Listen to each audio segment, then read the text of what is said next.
Voici mon établi sur lequel je fais les développements des différents contrôleurs de vol. J'ai à ce jour environ 5 ou 6 différents contrôleurs de vol qui ont été faits pour différents types de vols. La plupart des contrôleurs de vol sont faits à partir d'un pic.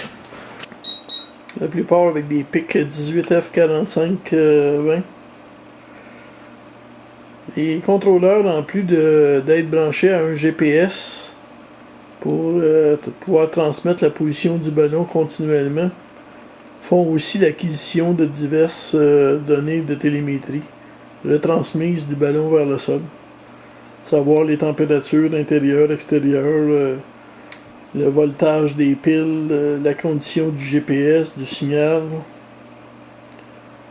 Je me sers comme transmetteur de petits radios Baffin que j'allège en enlevant le boîtier puis qui sont installés dans les différents modules de fond.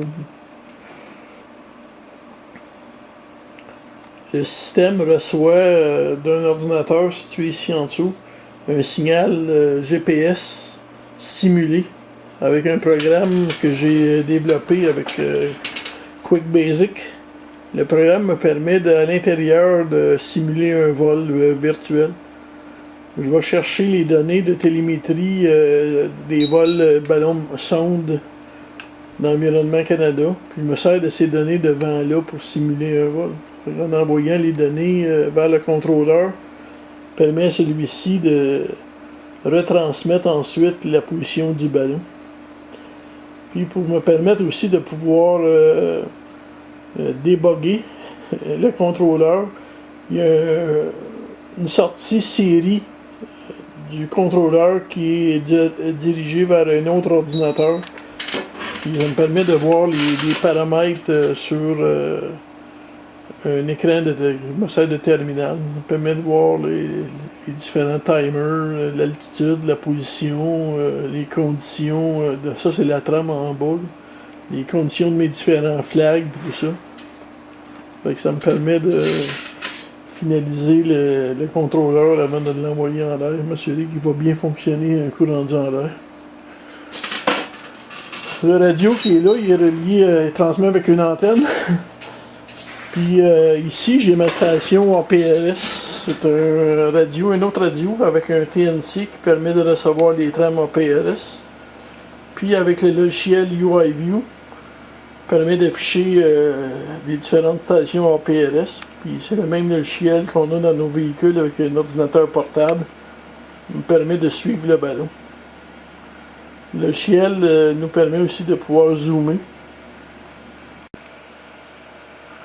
On peut zoomer à différents niveaux. Puis on peut aussi utiliser des cartes topographiques pour nous aider à retrouver le ballon. Ça prend quand même assez d'équipement pour pouvoir s'assurer que vérifier les contrôleurs comme il faut avant de l'envoyer en l'air puis pouvoir récupérer nos équipements.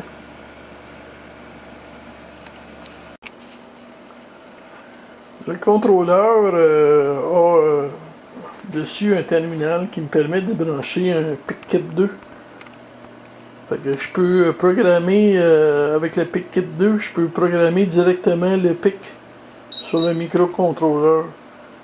Ce que je fais, je me sers d'un autre ordinateur à côté ici, sur lequel je fais le développement avec le logiciel Proton IDE. Je programme, puis lorsque je le compile, automatiquement le PIC-Kit il reconnaît que le code a changé, puis il reprogramme automatiquement mon contrôleur. Fait que sans devoir faire beaucoup de manipulations, ça me permet de changer le code en restant quasiment assis devant mon autre ordinateur là-bas. Puis en me tournant la tête en arrière, mais je vois si tout se passe bien.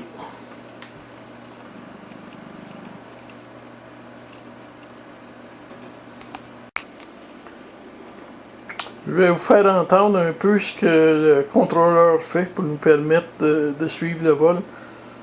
Périodiquement, le contrôleur envoie une identification en morse. Fait que si jamais on a des problèmes de GPS, fil se brise ou que le GPS cesse de fonctionner, on peut quand même localiser le ballon avec des antennes Yagi. Ça, c'est le son qu'on vient d'entendre là, le genre de grichage, c'est une trame APRS, laquelle a la position et les données de télémétrie.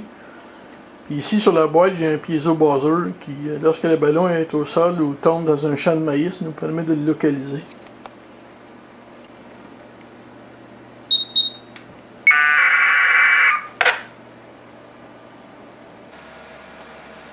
Cette fenêtre-là représente tous les paquets transmis.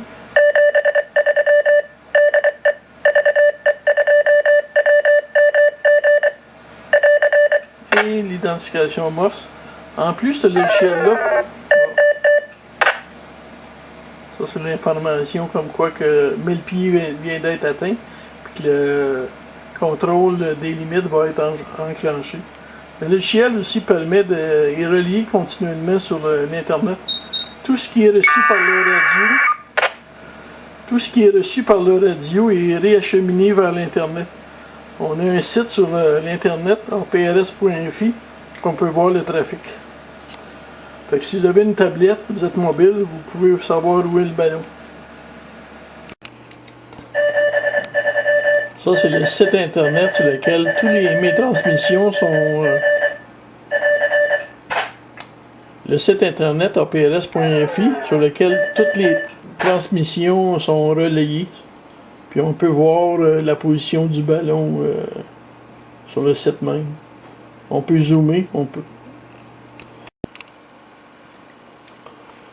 zoomer, puis on peut aussi le mettre en mode satellite finalement pour voir le ballon.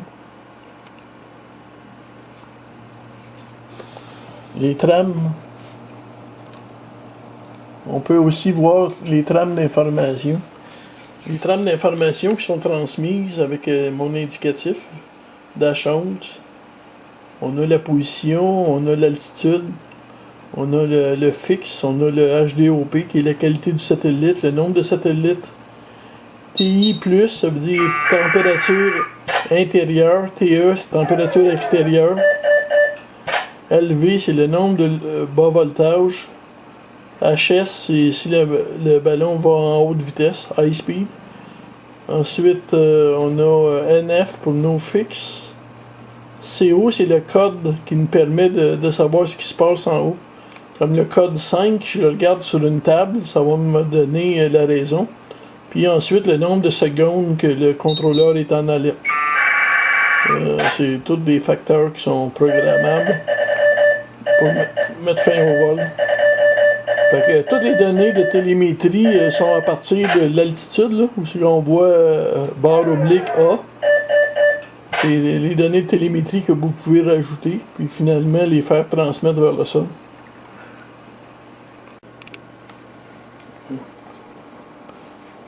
Fait que les données de télémétrie, ben, je peux les exporter finalement du site. J'ai fait un petit logiciel qui permet de les mettre dans un chiffrier Excel. Et ensuite, je peux faire des graphiques de ce qu'on a trouvé.